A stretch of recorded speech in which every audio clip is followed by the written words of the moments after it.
Hai, jumpa lagi. Kali ini kita akan membahas sistem pernafasan hewan.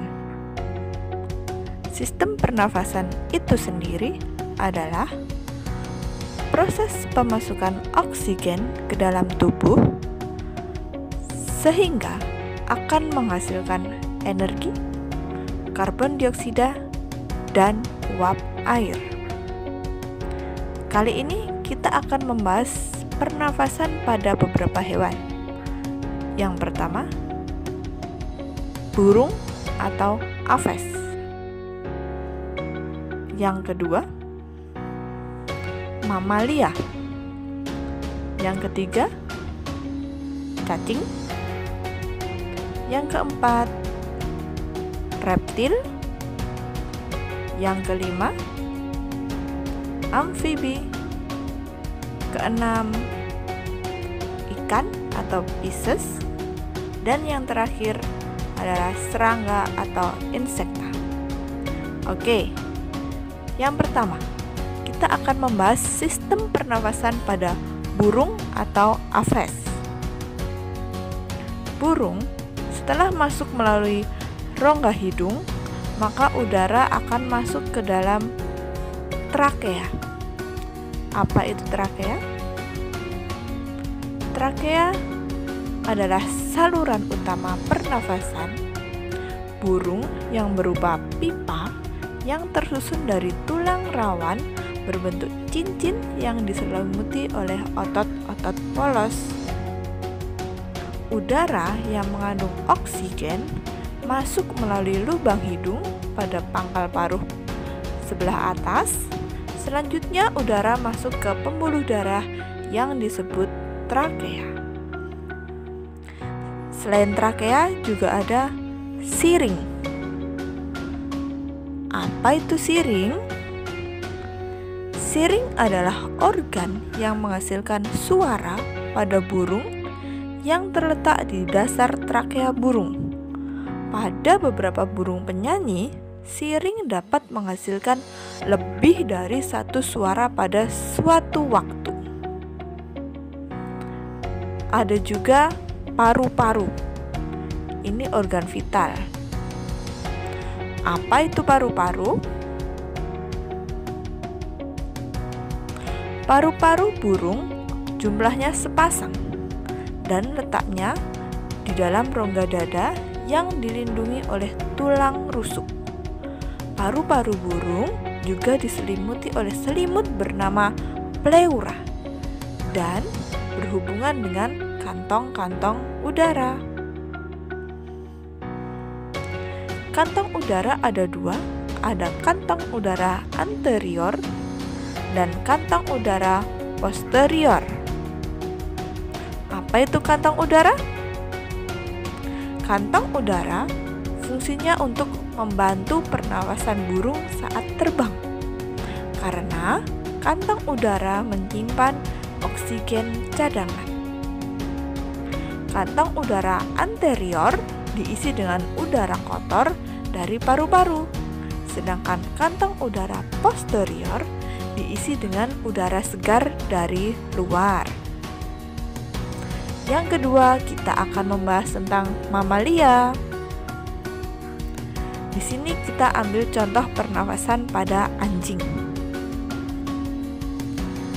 Pertama, melalui lubang hidung, kemudian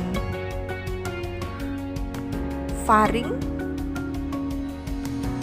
ada trakea, lalu masuk ke paru-paru. Oksigen masuk ke lubang hidung, kemudian melalui faring, laring, melewati trakea, melewati bronkus, sampai akhirnya di paru-paru. Fungsi utama faring adalah sebagai saluran pencernaan, yaitu membawa makanan masuk ke dalam kerongkongan. Faring juga berperan dalam proses masuknya udara ke dalam pita suara untuk dapat menghasilkan suara. Faring juga menjadikan mamalia mungkin untuk bernafas melalui mulut.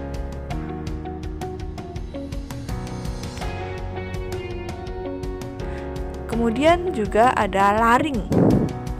Fungsi utama laring adalah untuk melindungi saluran pernafasan yang ada di bawahnya dengan cara menutup secara cepat, sehingga mencegah masuknya benda asing ke dalam saluran napas. Laring mengandung pita suara atau vocal cord. Ada juga trakea. Trakea berbentuk tabung memanjang yang tersusun atas 20 tulang rawan berbentuk cincin yang sangat kuat tapi fleksibel. Trakea terletak dari laring dan menjadi bronkus utama pada mamalia. Bronkus itu sendiri adalah saluran udara yang memastikan udara masuk dengan baik dari trakea ke paru-paru. Selain sebagai jalur masuknya dan keluarnya udara, bronkus juga berfungsi untuk mencegah infeksi. Yang ketiga, cacing. Di sini kita punya contoh gambar cacing tanah. Alat pernafasan pada cacing tanah ada kulit dan pembuluh darah. Cacing tanah bernafas melalui permukaan kulitnya. Di permukaan kulit cacing tanah terdapat banyak sekali pembuluh darah dan menghasilkan lendir. Kondisi kulit yang selalu lembab inilah yang membuat proses penyerapan oksigen berlangsung dengan baik. Oksigen yang diserap melalui kulit akan langsung diikat oleh hemoglobin yang terkandung dalam darah cacing untuk diedarkan ke seluruh tubuhnya. Gas hasil respirasi, yaitu karbon dioksida, dikeluarkan kembali juga melalui permukaan kulitnya. Nah, karena respirasi cacing dilakukan melalui permukaan kulitnya atau yang biasa disebut integumen, maka respirasi cacing atau pernafasan cacing disebut sebagai respirasi integumenter. Yang keempat adalah reptil. Contoh hewan reptil di sini kita memilih kura-kura. Kura-kura hampir sama dengan mamalia, juga bernafas ada trakea dan paru-paru. Tapi pada reptil, proses respirasi dilakukan dengan menggunakan paru-paru. Tapi paru-parunya belum sesempurna mamalia. Sistem pernafasan hewan reptil sendiri dibantu dengan gerakan rongga dada. Tidak seperti pernafasan manusia, reptil tidak mempunyai sekat diafragma, serta pernafasan diatur oleh otot interkostea. Saat otot interkostai berkontraksi, maka rongga dada akan membesar, serta volume udara akan mengecil. Kemudian udara masuk dari lubang hidung dan kemudian diteruskan di laring, trakea, serta paru-paru. Saat otot interkostai berrelaksasi, rongga dada akan mengecil, serta udara yang mengandung karbon dioksida keluar lewat lubang hidung. Oke, berikutnya adalah amfibi. Amfibi adalah hewan yang bisa hidup di dua alam. Bisa hidup di darat dan di air. Kita ambil contoh di sini adalah katak. Sebelum menjadi katak dewasa, katak melalui proses menjadi kecebong. Pada saat menjadi kecebong,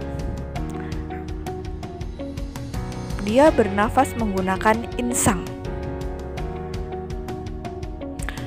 Sebelum menjadi katak, bentuk awal hewan amfibi ini adalah kecebong dan bernafas dengan menggunakan mulutnya. Kecebong akan menghirup air melalui mulutnya dan mengalirkan air yang mengandung oksigen melalui insang yang mengandung pembuluh darah kecil. Oksigen akan diambil kecebong saat menghirup air dan mengeluarkan karbon dioksida melalui bukaan insang. Sedangkan pada katak dewasa, dia sudah berubah bernafas menggunakan paru-paru. Paru-paru amfibi lebih primitif karena memiliki septa internal atau skat yang memisahkan alveoli pada katak. Pada katak, jaringan paru-parunya lebih sedikit, sedangkan alveolinya berukuran besar. Hal ini menyebabkan tingkat pertukaran gas harus lebih lambat agar oksigen bisa masuk ke dalam aliran darah mereka. Selain paru-paru, sistem pernafasan hewan amfibi juga unik karena mereka bisa bernafas melalui kulitnya. Oke, berikutnya kita akan membahas tentang ikan atau Pisces. Sistem pernafasan ikan bergantung pada suatu organ utama yang disebut insang. Insang pada ikan berfungsi untuk mengikat oksigen dan mengeluarkan karbon dioksida sebagai hasil respirasi. Organ insang juga berhubungan langsung dengan pembuluh darah sehingga memungkinkan terjadinya pertukaran langsung antara oksigen dan karbon dioksida. Insang pada ikan terletak di dua sisi tubuh ikan, bagian depan. Dapat dikatakan bahwa insang adalah salah satu bagian-bagian tubuh hewan yang paling penting khususnya pada ikan. Di sini kita punya gambar proses pernafasan pada ikan. Pertama, udara masuk melalui mulut bersama aliran air. Kemudian masuk ke lengkung insang. Insang ini berbentuk lembaran-lembaran. Aliran air tadi melalui pembuluh darah. Yang bagian depan ini pembuluh darahnya mengandung oksigen. Sedangkan yang bagian belakang adalah pembuluh darah yang tidak mengandung oksigen.